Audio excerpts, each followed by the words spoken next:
Cześć, witam Was, kanał Historia Miniona, kolejny odcinek o husarii. Zaczynamy. W roku 1592 umiera król Szwecji Jan III, a jak wiemy miał on syna Zygmunta III Wazę, który od paru lat jest już królem Rzeczypospolitej. No jakie to ma konsekwencje? Możecie być zdziwieni, ale na początku Polska, Szwecja i Litwa jest związana unią personalną, no a z historii wiemy, że przecież Szwecja była naszym długotrwałym i zawziętym wrogiem, a więc jest to ciekawa sprawa. A skoro już jesteśmy przy tych wydarzeniach, to naszemu królowi nie pozostaje już nic innego, jak tylko wpakować się na statki, przepłynąć Bałtyk do Szwecji, no i potwierdzić swoją władzę zwierzchniczą w tamtym królestwie, co też się dzieje następnego roku. Ale pojawia się pewien problem, ponieważ nasz król jest katolikiem, a w tamtym okresie czasu Szwecja jest królestwem protestanckim.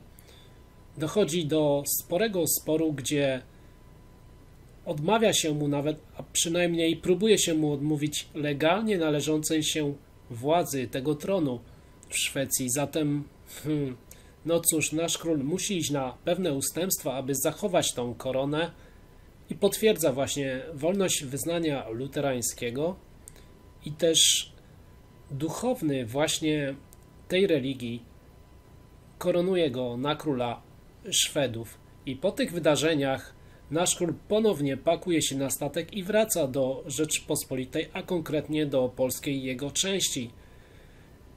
I zostawia tam sobie namiestnika, czyli Karola Sudermańskiego, co w konsekwencji potem okaże się, chyba mogę powiedzieć, katastrofalnym błędem, bo to właśnie z tego powodu rozpocznie się, czy też rozpoczną się wyniszczające nas bardzo wojny z Królestwem Szwecji. Ciemne chmury zbierają się nad Bałtykiem, ponieważ w maju 1595 roku carska Rosja zrzeka się Estonii i Narwi na rzecz Królestwa Szwecji. No na początku jest to na rękę na pewno Zygmuntowi, ponieważ dba on o własną familię, o własny stan posiadania i nie zamierza interweniować, ale sytuacja się zmienia, ponieważ zarządca, czyli Karol Sudermański w Szwecji, podważa jego tam władzę i 2 lata później zwolennicy Zygmunta przez Bałtyk uciekają do Polski. No, naszemu królowi nie pozostaje w tym momencie już nic innego, aniżeli dokonać tej interwencji i potwierdzić swoją władzę właśnie na północy. I tak oto w roku 1598 wyrusza spora flota, 85 statków z królem na pokładzie i doskonałymi dowódcami polskimi właśnie za morze, aby uczynić tą interwencję, do której dochodzi. 9 sierpnia 1598 roku Zygmunt przybywa do Kalmaru, miasto poddaje mu się, a wkrótce to samo czyni Karol Sudermański. Chyba raczej jest to zasłona dymna, ponieważ po miesiącu dochodzi do kolejnej bitwy pod Linkoping, gdzie nasz monarcha już przegrywa to starcie i musi ponownie wsiadać na statki i udać się do Rzeczypospolitej. No nie jest to koniec upokorzeń, ponieważ w roku 1599 tamtejszy Riksdag detronizuje Zygmunta z tronu królewskiego, a dodatkowo na następcę wyznacza jego 4-letniego syna Władysława z zastrzeżeniami takich oto warunków, że w ciągu 6 miesięcy musi on przybyć do Szwecji, a dodatkowo jeszcze przejść na wiarę luterańską. Oczywiście Zygmunt nie zgodzi się na te warunki i sięga teraz po doskonały pretekst, ponieważ wcześniej obiecał panom Polski przyłączenie właśnie Estonii do Rzeczypospolitej i to jest dla niego świetna okazja, by wykonać ten ruch, zawalczyć jeszcze raz o koronę szwedzką i wciągnąć Rzeczpospolitą w bardzo krwawą wojnę. Przechodzimy do tych wydarzeń teraz. Agresor ze Szwecji działał bardzo szybko, ponieważ już jesienią roku 1599 Szwedzi pojawiają się w Narwie, nie mają większych problemów z zajęciem tego miasta, a kiedy jeszcze na Sejmie w Rzeczypospolitej 12 marca roku 1600 król dopiero ogłasza przyłączenie Estonii do naszego w tamtym czasie kraju, to armia Królestwa Szwedzkiego działa błyskawicznie i właśnie do tegoż miesiąca tego roku wypiera już polskie załogi właśnie z Estonii, a tamtejsze lokalne władze nie mają problemu z uznaniem zwierzchnictwa Karola Sudermańskiego. Na wiosnę roku 1600 rozpoczynają się właściwe działania wojenne. Przyznać muszę, że na samym początku nie wyglądało to zbyt dobrze dla naszych sił, bo już parę miesięcy później we wspominanej wcześniej Narwie oraz w Rewlu pojawia się dosyć duża wroga armia, na razie licząca tylko 10 000 żołnierzy, ale to przecież wcale nie jest koniec, bo miejscowi zasilają szeregi armii inwazyjnej i robi się już dosyć ciekawie, prawie 15 000 żołnierzy. W tamtym czasie w Inflantach stacjonuje nasz dowódca Jerzy Farensbach i jego siły w porównaniu ze Szwedami wcale nie są tak wielkie, ale mają ogromną zaletę: 800 husarii, czyli elita polskiego wojska. A oprócz tych oto formacji dowodzi on także zwykłym pospolitym ruszeniem piechotą i Tatarami litewskimi, gdzie koniec końców po zgrupowaniu tych sił pod sobą ich liczba to 4,5 tysiąca. I gdy teraz spojrzycie na mapę, zobaczycie początek tej kampanii. Jak widać, siły szwedzkie uderzyły z 2 punktów. Pierwsza część armii uderza na Barnawę, natomiast druga wyrusza z Narwy na Dorpat. Działania wojenne, pomimo kilku porażek z wojskami Rzeczypospolitej, przebiegają dla najeźdźców bardzo dobrze, ponieważ gdy rozpoczynają się one jesienią, na początku września, to już w październiku i listopadzie, jak to widać na mapie, Szwedzi są już w połowie Inflant. Pamiętajmy też o panującej wtedy porze roku, jest to zima, ale armie napastnicze wydają się tym wcale nie przejmować, bo jak widzicie tutaj na mapie, wkrótce też kapituluje Dorpat, a ma to miejsce 6 stycznia 1601 roku.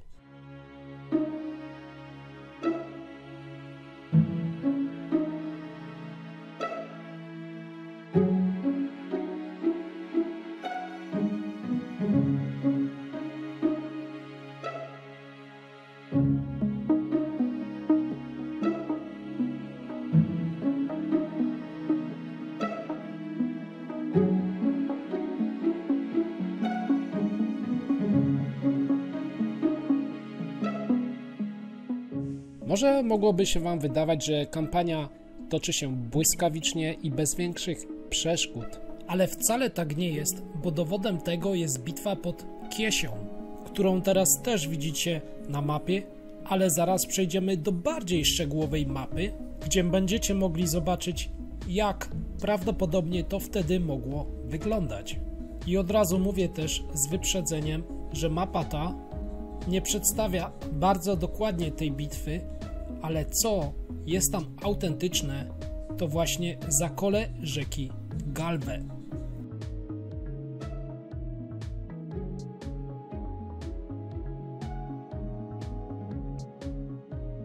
Zatem pora już przejść właściwie do głównych wydarzeń i niemal samej bitwy, ale spójrzmy na to, co działo się jeszcze troszkę wcześniej, gdzie liczebność naszych chorągwi wynosiła około 700 ludzi. Z kolei wroga armia szwedzka pod dowództwem Bengtssona posiadała 7 chorągwi fińskiej kawalerii, 5 rot piechoty i kilka dział. Dodatkowo znajdowała się też miejscowa szlachta inflancka, ale tak naprawdę była ona bardzo drobnym dodatkiem. Ogółem daje to nam liczebność ponad 3000 ludzi, więc widzimy, że przewaga wydaje się być ilościowa miażdżąca, a dodatkowo nie zapominajmy jeszcze o jednej rzeczy. Wywiad wojskowy, który chyba nie działał zbyt dobrze u Szwedów, ponieważ mieli oni nieaktualne informacje, gdzie szacowali polskie siły na 500. Cóż, może pomyłka nie jest zbyt duża i nie miała wielkiego tak naprawdę z pozoru znaczenia, ponieważ i tak Szwedzi mieli przewagę kilkukrotną. W tym momencie Bengtssonowi mogło się wydawać, że zwycięstwo przyjdzie mu łatwo i bez problemu, ale nie docenił właśnie tego, o czym jest ten odcinek. Siły polskiej husarii. Ale nawet w tamtym czasie przemarszy większej grupy wojsk dało się zauważyć, Polacy mieli swoje czujki i zostali zaalarmowani, iż wróg zbliża się. W związku z tym nasze siły wyległy z miasta, stanęły w szyku, ale ku zdziwieniu wszystkich nie zastali tam nikogo. I teraz wrócę do naszego wodza Farensbacha, który nie zastawszy przeciwnika i spodziewanej bitwy, postanowił udać się do Rygi, co przypadkowo, jak się później okaże, miało według mnie duże znaczenie.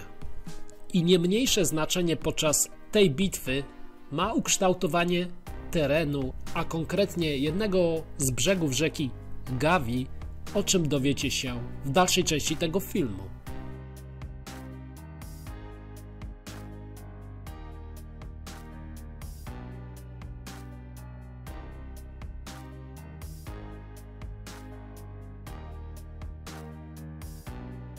Pamiętajmy, 3000 ludzi, no nie jest to mało ludzi i kiedy oni maszerują w szeregu, to długość całej kolumny wynosi na pewno ponad 2 km, czy nawet do 3. I na czele napastniczych sił maszerowała kawaleria, a z tyłu piechota.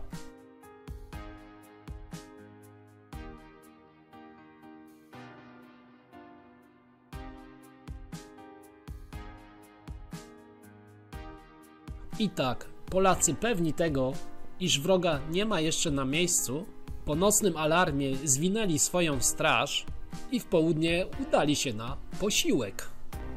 Paradoksalnie to właśnie wtedy pojawiają się tam właściwie dopiero Szwedzi, nie napotykają polskich czujek i szybko, bardzo prosto przedostają się pod zamek. I właśnie w tym momencie w południe rozegra się ta bitwa, ponieważ zaskoczeni Polacy potrafili się szybko zebrać, a zrobili to, co według mnie zasługuje na uwagę, bardzo dyskretnie. Świadczy to o dobrym opanowaniu dowódcy Dębińskiego. W tym momencie jesteśmy w preludium tego starcia. Pierwsze uderzenie wykonały roty Tyszkiewicza oraz Wejhera, które wyskoczyły z zamku i rozniosły w pył straż przednią przeciwnika. Ta oto przednia pokonana jazda szwedzka wpada na piechotę wychodzącą z lasu, ale cały ten chaos udaje im się ostatecznie na razie opanować. Początkowo opór szwedzki wykazał się bardzo solidny, chociaż nasze roty musiały w tym momencie wykonać kawał dobrej roboty, nacierając pod górę. Kolejne wypady naszej jazdy spełzły na niczym, a nawet dowódca jednej z naszych rot został niestety śmiertelnie ranny. Ale Szwedzi też nie wykorzystują tej swojej przewagi, ponieważ dopiero co wychodząca z lasu piechota blokuje resztę kawalerii szwedzkiej znajdującej się na tyłach i tak w zasadzie mamy pewnego rodzaju remis. I teraz pora przejść do mapy i właściwego starcia. Żółte strzałki na mapie będą oznaczać główną fazę starcia, która jeszcze nie zadecyduje o wyniku bitwy. Polacy zajmują małe wzniesienie w połowie doliny i stamtąd zamierzają przeprowadzić uderzenie. Do boju podobnie wyruszy Wejher, Tyszkiewicz, ale tym razem wspomagać go będzie Wojna i też sam Dębiński. I to uderzenie mamy przedstawione na środku mapy na żółtych strzałkach. I to będzie główny impet uderzenia naszych sił. A na armaty chronione pikinierami uderzy rota Dorochostajskiego, ta, która w inicjującym starciu uciekła z pola bitwy i ledwo teraz została uporządkowana. W tym momencie uwagę należy zwrócić na taktykę, bo pomimo ostrzału z pistoletów nasze wojsko nie ponosi zbyt wielkich strat, a to dzięki szykowi, który w tym momencie jest dosyć luźny I też dzięki temu mogli oni uderzyć na swojego wroga z flank. W tym momencie widzimy, na cóż tym Szwedom przewaga liczebna, kiedy wódz polski wie, jaką taktykę należy zastosować. Kawaleria szwedzka, nie mając szans z elitarną husarią, rzuca się bardzo szybko do ucieczki, pozostawiając piechotę na pastwę tragicznego losu. I w tym właśnie momencie powraca też Farensbach, ponieważ nie oddalił się on jeszcze zbyt daleko i dowiedział się, że bitwa właśnie niedawno się rozpoczęła. I to właśnie on zada decydujący i miażdżący cios szwedzkiej piechocie. Uciekając w dół, jazda wpada na skutą lodem rzekę, ale uwaga, napotyka bardzo stromy brzeg. Impet ucieczki zostaje zahamowany, no bo przecież trzeba wspinać się pod górę, a z tyłu napierają na nich inni uciekający. To tworzy swego rodzaju pułapkę i lód pod wojskiem szwedzkim zaczyna się załamywać.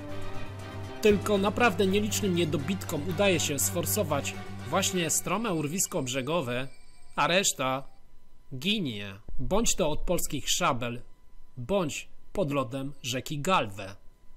Natomiast piechota szwedzka, która mężnie stawia opór, zostaje posiekana przez siły Farensbacha. Parę słów na samo zakończenie. Jeśli nadal jesteście ze mną w tym momencie, to świetnie, bardzo się cieszę, ponieważ jeszcze chciałem Wam coś wyjaśnić. Źródła podają liczbę 700 lub 800 naszej jazdy, a już Wam wyjaśnię, jak to mogło być. Doprawdy było tam 700 husarzy, ale niewielką jej część stanowiła jazda finlandzka, którą też zresztą wykorzystywali Szwedzi i w tym wypadku walczyła ona po naszej właśnie stronie. Kolejna rzecz to straty, które odnieśli Szwedzi. Naprawdę były to straty bardzo duże, około 2000 zabitych i rannych. No były to straty kilkukrotnie większe od naszych strat, gdzie wynosiły około 60 ludzi. No i widzicie, kilkukrotna przewaga nie gwarantuje niczego w starciu z polską husarią. Jeszcze tutaj pojawia się bardzo ciekawa osoba, o której chcę Wam jeszcze też wspomnieć na sam koniec, mianowicie Jerzy Farensbach.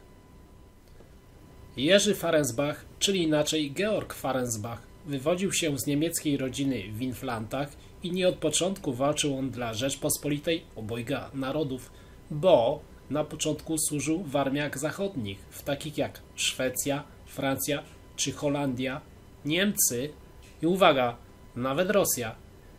I to właśnie on w jednym z moich odcinków występuje w tym negatywnym świetle, dowodząc posiłkami duńskimi, przychodząc na ratunek Gdańsku podczas konfliktu z Batorym, a jest to odcinek Bitwa pod Lubieszewem. Ale cóż, chyba był wprawnym politykiem, ponieważ 2 lata później zmienia swój obóz i przyłącza się właśnie do naszej Rzeczypospolitej. I tu pojawia się po raz kolejny ta osoba, ponieważ gdy Wazowie wstępują na tron Polski, to właśnie on dowodzi między innymi obroną w Krakowa, a mówię o tym też w odcinku w starciu z arcyksięciem Maksymilianem, czyli bitwa pod Byczyną. No, później oczywiście zostaje hetmanem inflanckim, no i właśnie bierze udział w tych wojnach polsko-szwedzkich, a też wcześniej w roku 1598 wyprawia się właśnie z naszym królem podczas pierwszej inwazji jego na Szwecję, o czym wspominam na początku tego odcinka. Tutaj mamy rozdział o wojnach polsko-szwedzkich i niestety Farensbach może wybiegnie trochę w przyszłość, ale końcowo ponosi śmierć podczas tych zmagań. A Wy dajcie mi znać może w komentarzach, co myślicie właśnie o tym odcinku, o właśnie tej kampanii, tych wojnach polsko-szwedzkich, które są bardzo istotne i gdzie husaria odgrywa znaczenie. To jest właśnie taka mniej znana bitwa, ale później pojawiają się bardziej znane jak Kockenhausen, czy nawet myślę, to już chyba w ogóle wszystkim znana bitwa pod Kirchholmem. No myślę, że na dzisiaj to wszystko. Dziękuję Wam wszystkim za uwagę i pamiętajcie, jak zawsze udostępnienie, komentarz, polubienie. Te rzeczy są bardzo istotne dla kanału Historia Miniona. Także dziękuję Wam po raz kolejny za uwagę i już nie przeciągam. I do zobaczenia, mam nadzieję, i usłyszenia w kolejnych odcinkach. Cześć!